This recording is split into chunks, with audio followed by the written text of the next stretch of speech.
काहे के रामा हो बगिया लगाया रे बगिया लगाया।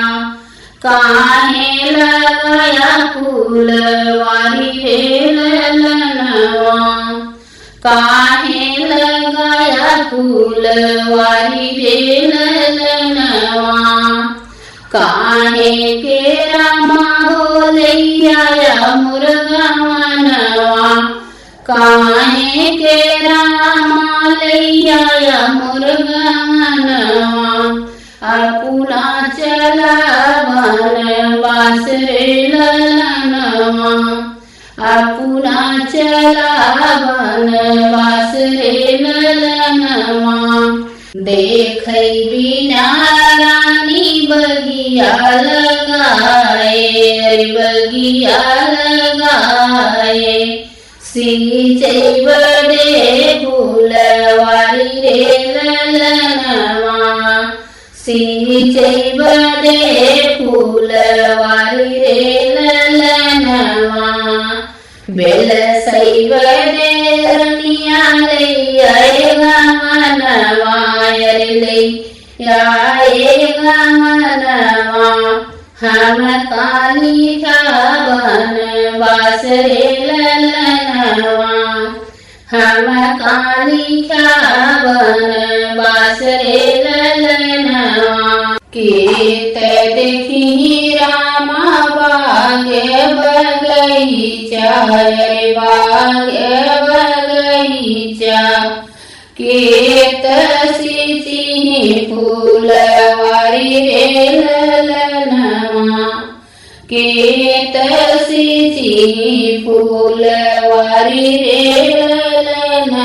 के का तू संपा स्वामी हमारी उमरिया। तू तो चला वनवास रे ललनवा। तू तो चला वनवास रे ललनवा। बापा देखी सीता बगिया बगीचा अरे बगिया बगीचा। लक्ष्मण सिंची फूलवारी रे ललनवा। लक्ष्मण सिंची फूलवारी रे ललनवा। माई के सौंपे सीता तोहरी उमरिया रे तोहरी उमरिया। हम कालिक वनवास रे ललनवा। हम कालिक वनवास रे ललनवा। इतनी वचन सुनी है जब सीता।